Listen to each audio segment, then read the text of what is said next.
बिस्मिल्लाहिर्रहमानिर्रहीम। सुबह से आपका जलसा शुरू हुआ और अब बिल्कुल आखिरी वक्त है। कुछ काम मदारिस के बाकी हैं और हमारे मोहतरम हज़रत मौलाना सिकंदर साहब जो हदीस की बड़ी बड़ी किताबें दर्ज देते हैं वो तशरीफ़ फरमा है। इंशाअल्लाह उन्हीं की दुआ के ऊपर ये मजलिस पूरी होगी। सुबह से आप 3 तकरीरें सुन चुके हैं और न मालूम जिंदगी में कितनी तकरीरें आपने सुनी। मैं अगर अपनी उम्र का हिसाब बतलाऊं तो आज 85 साल की उम्र में 62 साल मैंने ये जलसे ही किए हैं और जलसे ही सुने हैं और गैरों के बड़े बड़े इजलासों में भी शिरकत हुई है। लेकिन मैं आज अगर मुख्तसर तौर से ये बताऊं कि मैं 3 बातें आज तक नहीं समझ पाया। पहली बात, हम जलसों में आते हैं, यकीनन उम्मत में सब में ज़्यादा अक्लमंद, सब में ज़्यादा समझदार वो उलमा की जमात है। लेकिन न मालूम क्यों कुछ हजरात तो चलो खामोशी से सामने बैठे रहते हैं और कुछ हजरात तो ऐसे हैं उनकी जुबान ही बंद नहीं होती। अब वो अपनी मेरी बात सुन रहे थे तो मैं ये कहता हूँ कि अगर आपको बोलने ही की आदत है तो आकर के तुम्हें तबलीग करने लगा करो या किस इरादे से आप यहाँ जलसा में आते हैं। अगर उलमा की बातों से भी आप सबक नहीं लेंगे तो दुनिया का कोई से बड़ा अक्लमंद तुम्हारी इस्लाह नहीं कर सकता है। तो एक तो ये बात मेरी समझ में आज तक नहीं आई। मैंने गैरों के भी जलसे देखे हैं, सियासी लोगों के जलसे देखे हैं और दूसरी बिरादरियों के जलसे देखे हैं। हम वहाँ पंजाब में सिखों के जलसे में भी गए हैं, लेकिन हमने इतनी बेअदबी जितनी मुसलमानों के जलसे में देखने में आ रही है दूसरी कौमों में नहीं देखी। न मालूम ये नौजवान क्यों नहीं बातें सुनता। और मैं ये कहता हूँ अगर तुम्हें बात नहीं सुननी तो जा करके बाहर बात पे क्या करो। यहाँ तो वो बैठो जो कि उलमा की बातें गौर के साथ सुने और उसके ऊपर अमल का इरादा हो। तो एक आज तक मैं ये नहीं समझ पाया, ये मेला नहीं है कि आप लोग मेले में आकर के बैठ जाते हैं। चुप नहीं होते। कौन बोला इधर? दिमाग खराब हो गया जब सब तक चुप नहीं हुई। एक बार बोलना है तो जो बात मजाक बना दिया दिल मजबूत हो। तो एक तो मैं आज तक ये नहीं समझा, दूसरे में ये नहीं समझा जब हमारे में कोई मैयत हो जाती है, मौत हो जाती है तो अब तो उसमें हजारों आदमी शिरकत करने लगे। लेकिन जब उसके जनाजे की नमाज होती है तो हजारों में सैकड़ों रह जाते हैं, वो 900 पीछे खड़े हैं। न तो नमाज में शिरकत कर सके, न वो कोई ऐसी आयत पढ़ सके जिससे कि मरने वाले को सवाब मिल जाए। तो भाई क्यों आए, किस लिए आए, कोई जरा बतलाए तो ये बात हमारी समझ में आज तक नहीं आई। अरे वो काम वही तो करो जिसका तुम्हें दीन का या दुनिया का फायदा मिले। लेकिन जिस काम से तुम्हें न दीन का फायदा मिल रहा है न दुनिया का मिल रहा है तो फिर संभलोगे कैसे। आज उलमा बराबर ऐलान कर रहे हैं कि भाई इस मुल्क के मुसलमानों समझो समझाओ, फजूल खर्ची रोक दो, फजूल खर्ची रोक दो, अपने वो स्कूल तालीम तामीर करो जिसकी नकेल तुम्हारे ही हाथों में हो, ताकि तुम्हारे बच्चे इस मुल्क की हुकूमत में भी शामिल हो सकें और तुम्हारे बच्चे जो हैं पढ़े लिखे भी हो सकें, अपना कारोबार भी ठीक कर सकें। लेकिन सुनने को कोई तैयार नहीं। तो भाई आखिर उम्मत ऐसे संवरेगी कैसे। रहा ये मदारिस, ये तो मैं ये समझता हूँ कि हमारे उलमा की करामत है। करामत उसे कहते हैं जो बुजुर्गों के हाथों जाहिर हो जाए। हमारे उलमा की ये करामत है कि हिंदुस्तान जैसे मुल्कों में आज मदारिस खोल दिए और वही लोग दे भी रहे हैं जो मदरसों की मुखालिफत करते हैं। इसके ऊपर आप फख्र नहीं करेंगे कि ये हमने खोल दिए?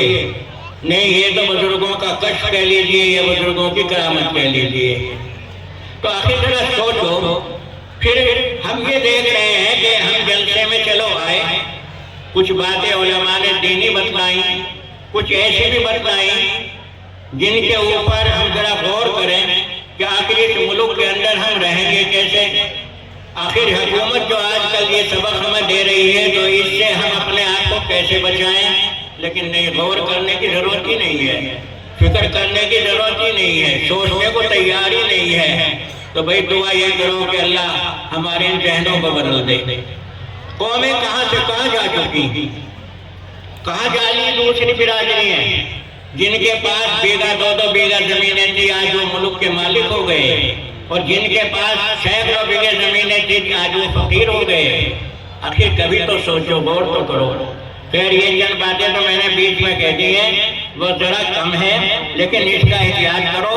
जब भी कहीं जलसे में जाओ तो अगर तुम्हें कोई जरूरत है उठ के चले जाओ, तुम्हें बात करनी है तो मजमे से उठ के चले जाओ, हम नहीं रोकने के। लेकिन यहाँ बैठ करके बातें मत करो। कम से कम जो सुनने वाले हैं, सच्चे दिल से आते हैं, वो तो इल्म की दीन की बातें सुन लें। अब आ जाए, क्योंकि वक्त कम है। पहले तो आपके मदरसे का हिसाब है, उसके बाद में जिन तलबा ने मदरसे से कुरान पाक हिफ्ज़ किया है उनके सरों के ऊपर दस्तार होगी।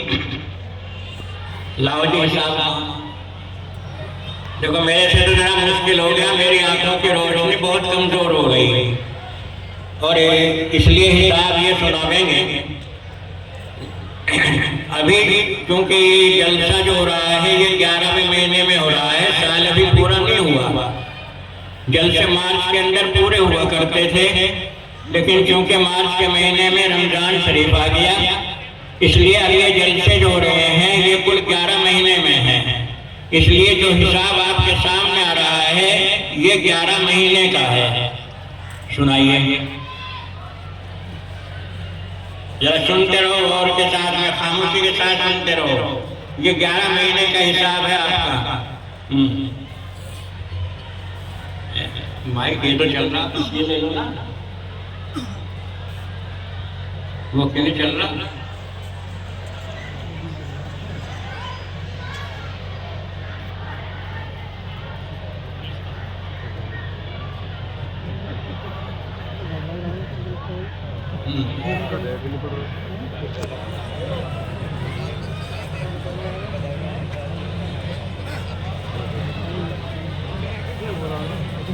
अरे भाई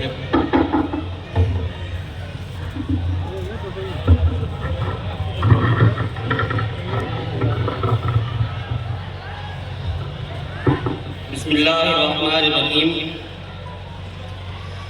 गुज़िश्ता जो जलसा हुआ था उसमें जो आमद हुई थी, हमने जो आपको आमद बताई थी वो थी 16,24,806 रुपया।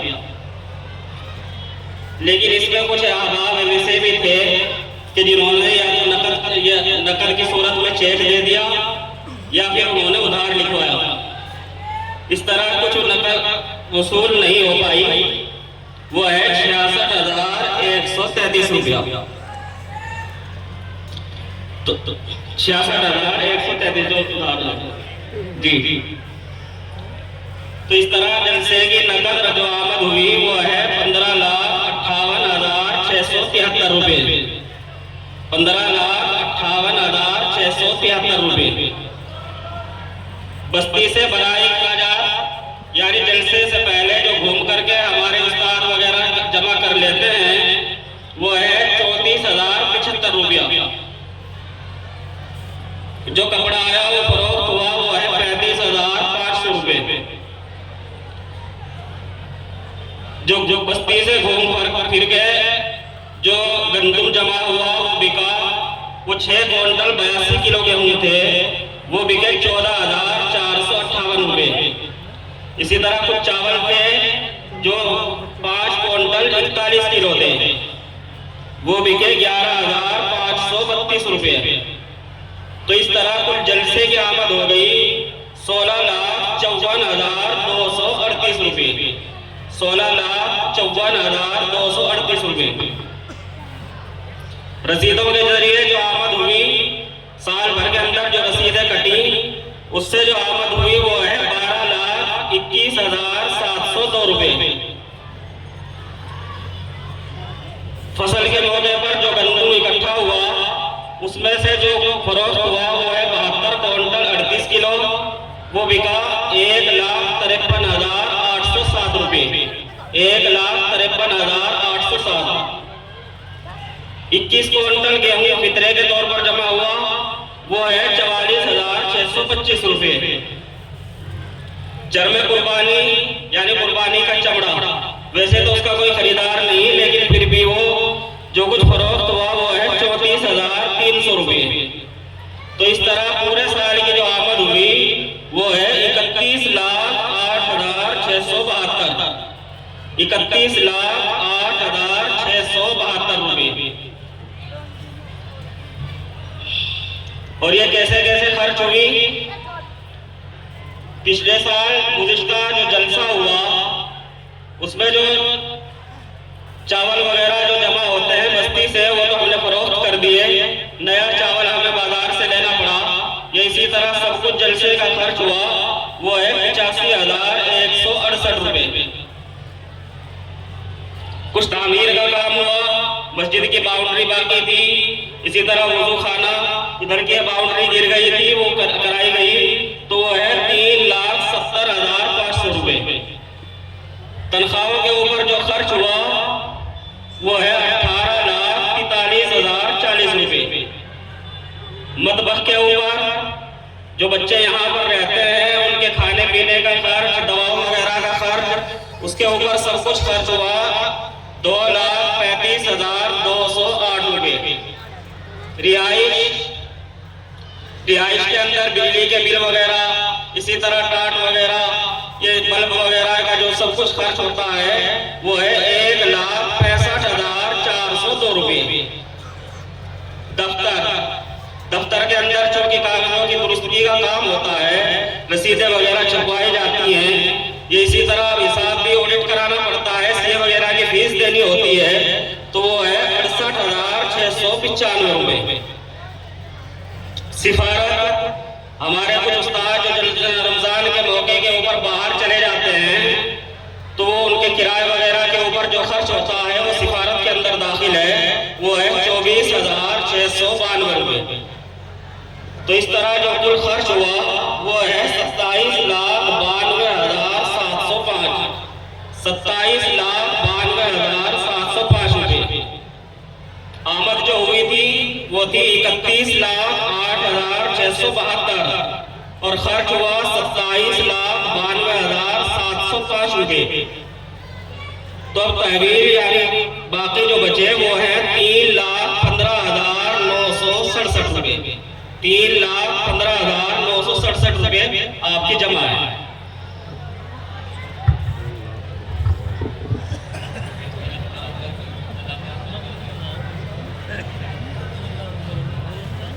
ये आपके सामने जो हिसाब आया, इसमें जलसे वगैरह का सब आ गया। कुछ हिसाब ऐसा है जैसे मसलन ये बताया गया कि रसीदार से जो पैसा हुआ वो 12 लाख। ये मैं तुम्हें बता दूं कि मदरसे का कोई सफील नहीं, ये तो वो रसीदें हैं। एक उस्ताद तो रमजान में चले जाते हैं, आम उस्ताद नहीं। आपका मदरसा बिल्कुल खुला रहता है।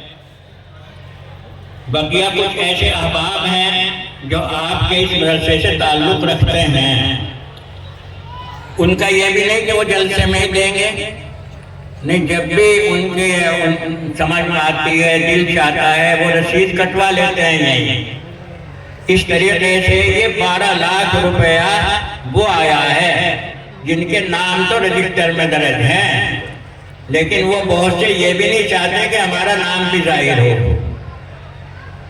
तो इस तरीके से ये रकम आई और बताया मैंने कि ये 11 महीने का है।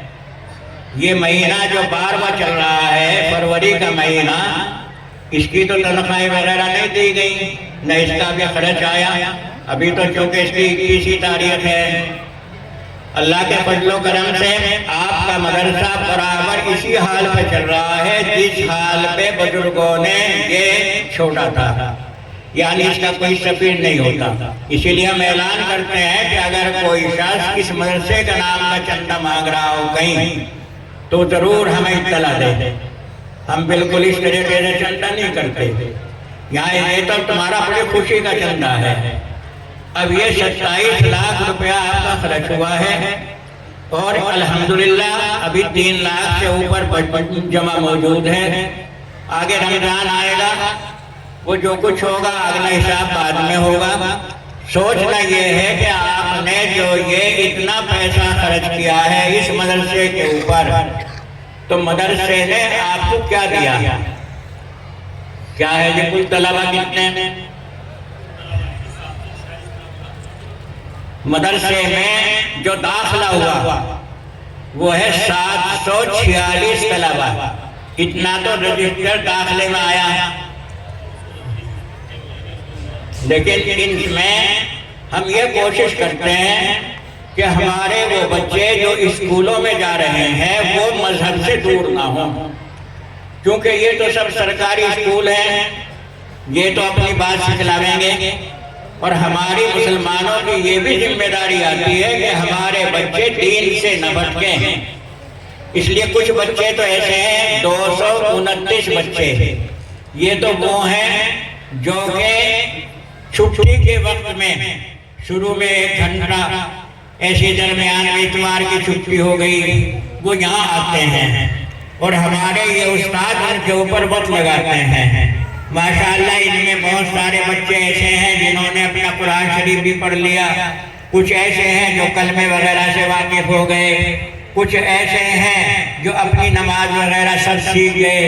ऐसे 229 बच्चे ये भी उन्हीं बच्चों में हैं। इन्हें निकाल दो तो कुल कितने बचे? ये 517 बच्चे वो हैं जो कि मुस्तकिल मदरसे में रहते हैं, यानी यहाँ पर मुस्तकिल तालीम पाते हैं।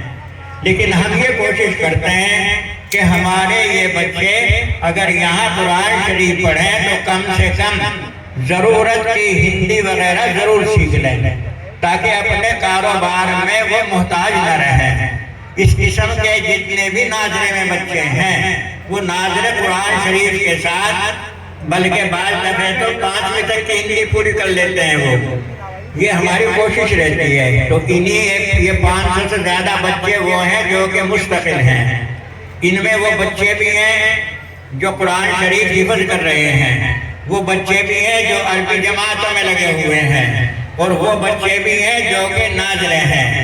चुनाचे हिफ्ज़ करने वालों ने इस साल इस मदरसे से 9 हाफिज बने, 9 हाफिज बने इस मदरसे से। और इसी मदरसे से तालीम हासिल करके हमारे कुछ हजरात वहाँ उस मस्जिद में तालीम दे रहे हैं, वहाँ भी उन्होंने 6 बच्चे हाफिज बनाए। इस तरीके से ये अब 15 बच्चों के दस्तार होगी। इतने बच्चे तो कुरान पाक के हाफिज बने, और नाज़िले के कितने? अच्छा, यहाँ जो लड़कियाँ हैं उन लड़कियों को हम वैसे जरूरत की हिंदी भी और साथ साथ उर्दू और नाज़िला कुरान शरीफ 38 बच्चियाँ ऐसी हैं जिन्होंने 39 बच्चियाँ ऐसी हैं जिन्होंने नाज़िला कुरान शरीफ पूरा किया, और हमने उन्हें इनामात से भी नवाज दिया। ये बच्चियाँ वो हैं जो कि घरों के अंदर अपने दीन पे काम करेंगी, मेहनत करेंगी। ये माशाअल्लाह अपना उर्दू वगैरह भी पढ़ लेती हैं, कुरान शरीफ भी पढ़ लेती हैं, और ज़रूरत का अपना हिसाब किताब लिख लेती हैं। और लड़के कितने हुए? 35 बच्चे जो हैं जो हिफाजत में हैं वो तो हैं नहीं, 35 बच्चे वो हैं जिन्होंने नाज़िला कुरान शरीफ पूरा किया। ये इस तरीके से इस साल में आपके मदरसे का काम है। और जो इसके छोटे बच्चे हैं वो तो इससे ज्यादा है, वो तो लगे हुए हैं अपने काम पे।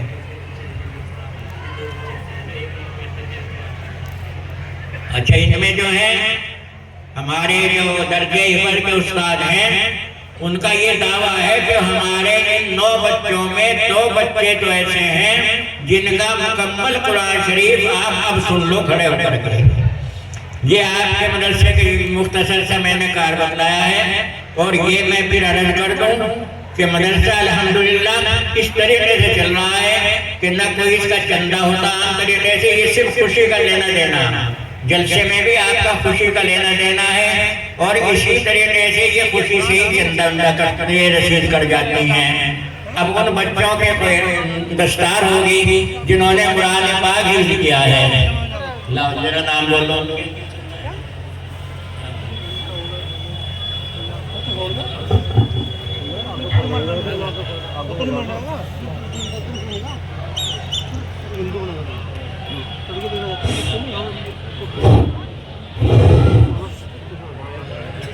हाफिज मोहम्मद हमजा